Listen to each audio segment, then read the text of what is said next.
नमस्कार विद्यार्थियों, मैं डॉक्टर मानव जैन, एसपीसी राजकीय महाविद्यालय अजमेर।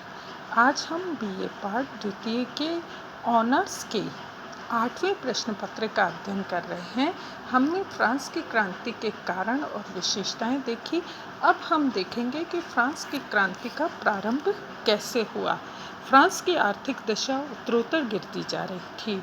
लुई 16वें द्वारा नियुक्त वित्त मंत्री ऊंची दरों पर ऋण लेकर राजकार्य का संचालन कर रहे थे, किंतु यह समस्या का स्थायी हल नहीं था। अर्थव्यवस्था को सुधारने का एकमात्र तरीका समान कर व्यवस्था को लागू करना था। अब तक समाज का सबसे धनी वर्ग, सामंत एवं बड़े पादरी सब प्रकार के करों से मुक्त थे, इसीलिए सभी वर्गों पर समान रूप से कर लगाए जाने का सिद्धांत उन्हें स्वीकार नहीं था।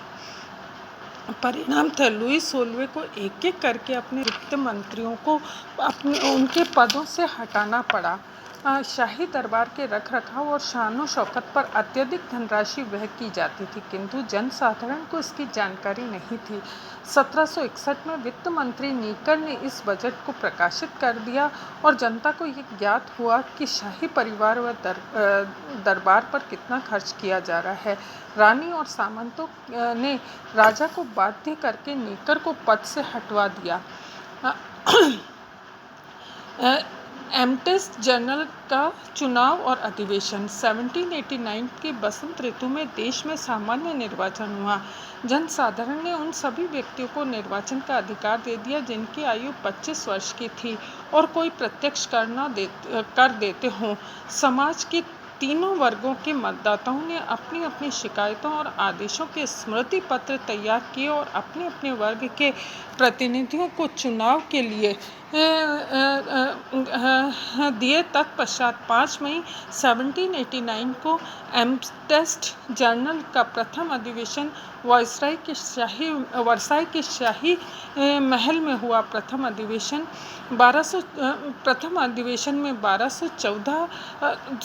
214 चुने गए सदस्यों ने भाग लिया। इसमें तीनों वर्गों के प्रतिनिधि शामिल थे। इसमें 285 प्रतिनिधि सामंत वर्ग के, 308 बड़े पदाधिकारियों के और 661 साधारण प्रतिनिधि थे। इस प्रकार कुल 1214 प्रतिनिधि इसमें शामिल थे। सभी निर्वाचित प्रतिनिधियों में मिरायुक का नाम विशेष रूप से उल्लेखनीय। वह सामंत वर्ग से संबंधित था, किंतु उसका चुनाव जनसाधारण के प्रतिनिधि के रूप में अपने चुनाव के समय उसने कहा कि मैं एक पागल कुत्ते के समान हूँ, मुझे चुन लो और निरंकुशता और विशेषाधिकार मेरे कटने से मर जाएंगे। सभी प्रतिनिधि अपने अपने क्षेत्र के स्मृति पत्र के साथ लाए, परंतु इनमें से किसी भी स्मृति पत्र में क्रांति का कोई संकेत नहीं था और न ही राजा के विरुद्ध कोई शिकायत थी। जनसाधारण के हृदय में सभा की बैठक बुलाए जाने से नई आशा जागृत हुई। शीघ्र ही उनकी आर्थिक समस्याओं का हल हो जाएगा और उन्हें दुखों और कष्टों से छुटकारा मिल जाएगा, परंतु उनकी सब आशाएं का उस समय तुषारपात हो गया जब राजा ने अधिवेशन में अपने समर्थन में एक भी शब्द नहीं बोला और न ही राजा ने देश के नवीन संविधान दिए जाने का उल्लेख किया। संघर्ष का प्रारंभ दूसरे दिन 6 मई को मतदान पद्धति के प्रश्न को लेकर विवाद उठा। प्रत्येक वर्ग का मत था, किंतु यदि पद्धति को अब भी स्वीकार किया जाता तो तृतीय श्रेणी के प्रतिनिधियों की संस्था में वृद्धि का कोई फायदा नहीं हो सकता था। कई दिन तक गतिरोध चलता रहा। जनसाधारण ने कई बार अन्य वर्गों के साथ बैठने के लिए आमंत्रित किया, किंतु सामंत बड़े पदाधिकारी अलग अलग बैठने के निर्णय पर अड़े रहे। अतः तृतीय श्रेणी के लोगों ने अकेले ही अधिवेशन करने का निश्चय किया। 17 जून 1789 में स्टेटस जर्नल को राष्ट्रीय असेंबली घोषित किया। इस अवसर पर छोटे पादरियों ने जनसाधारण का साथ दिया और उनकी शक्ति और सम्मान में वृद्धि की। उन्होंने अन्य वर्ग के सदस्यों को भी राष्ट्रीय असेंबली में शामिल होने के लिए आमंत्रित किया। राजा ने अपनी रानी और भाई की सलाह पर राष्ट्रीय असेंबली को संबोधित करने की इच्छा प्रकट की, किंतु जनसाधारण ने इस पर कोई विशेष ध्यान नहीं दिया। टेनिस कोर्ट की शपथ 20 जून 1789 को राजा ने अपने सैनिकों की सहायता से सभा भवन को बंद कर दिया और राष्ट्रीय सुरक्षा के लिए वहां सैनिक नियुक्त किए। जब सर्वसाधारण वर्ग के सदस्य वहां पहुंचे तब सभा भवन को अंदर से बंद देखकर आश्चर्यचकित हो गए। इस समय वर्षा हो रही थी। सभी सदस्यों ने समीप के एक बड़े हॉल में प्रवेश किया जो टेनिस खेलने के काम आता था। इस हॉल में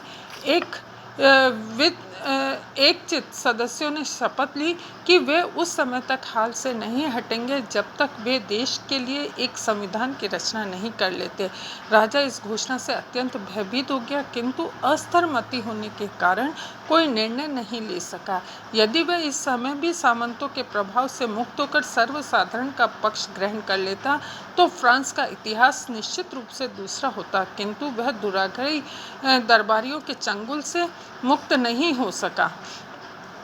23 जून 1789 को लुईस सोलवे ने तीनों वर्गों की सम्मिलित सभा का अधिवेशन बुलाया। राजा रानी ऊंची कुर्सी पर आसीन थे। सर्वसाधारण वर्ग के सदस्यों ने राजा के सामने स्थान ग्रहण किया, जबकि सामंत दाईं ओर तथा पादरी बाईं ओर बैठे।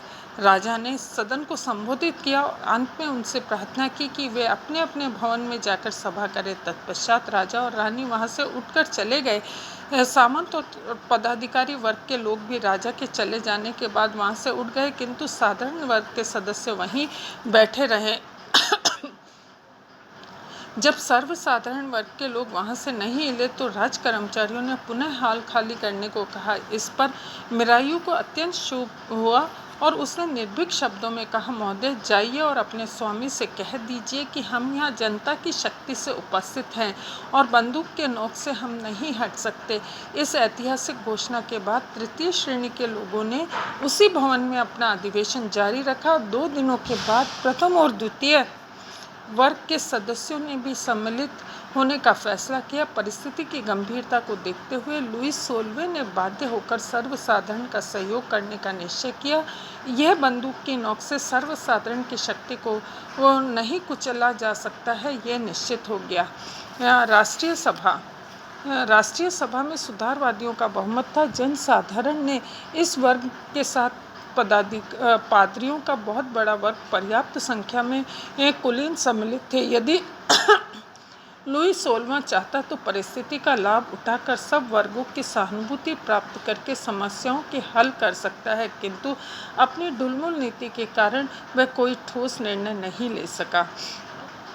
पेरिस की जनता का विद्रोह। फ्रांस में अकुशल शासन व्यवस्था के कारण सर्वत्र भूखमरी और असंतोष का साम्राज्य था। इस व्यवस्था का लाभ उठाने के लिए अनेक भूखे और बेरोजगार लोगों ने पेरिस में एकत्र हो गए। इस नाजुक स्थिति का लाभ उठाकर फ्रांस के सिंहासन को हड़पने के लिए ड्यूक ऑफ ऑर्लियन के मन में एक आशा जागृत हुई। उसने स्वयं फ्रांस की अव्यवस्था और अराजकता उत्पन्न करने के लिए अनेक असामाजिक तत्वों को आमंत्रित किया। इस प्रकार अर्थमंत्री नेकर को पदच्युत कर दिए जाने के कारण परिस्थितियां और गंभीर हो गई। लोग स्थान स्थान पर इस विषय पर जोशीले वाद विवाद करने लगे।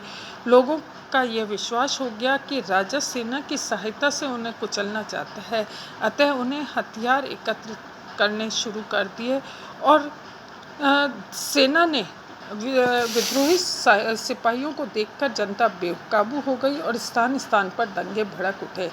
बास्टिल के दुर्ग का पतन। कैमिल द मूले ने उत्तेजित करने वाले भाषणों से आग लगा देने का काम किया और लोगों के जोश को बढ़ा दिया। 14 जुलाई को उत्तेजित भीड़ ने बास्टिल के दुर्ग पर आक्रमण कर दिया। यह दुर्ग अत्याचार का गढ़ माना जाता था।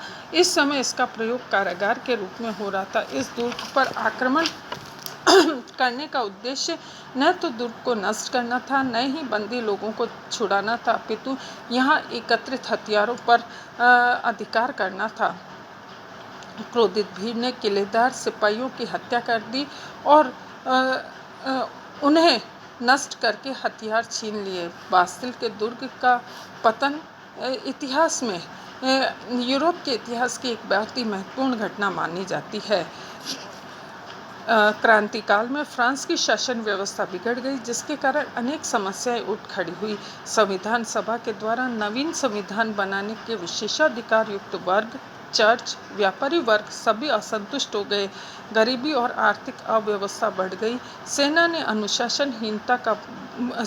अनुशासनहीनता का बोलबाला और शासन में अव्यवस्था और भ्रष्टाचार फैला हुआ था, जिसके कारण जनता वर्तमान व्यवस्था से ऊब चुकी थी और पुनः फ्रांस में शक्ति और शासन सुव्यवस्था की कामना करने लगी। इसी बीच लुई 16वां जो है वो पेरिस छोड़कर पलायन कर गया और उसे वापस पेरिस लाया गया। वह अब राजमहल पर कड़ा पहरा लगाकर राजा की स्थिति वास्तुतः वहाँ कैदियों के समान हो गई।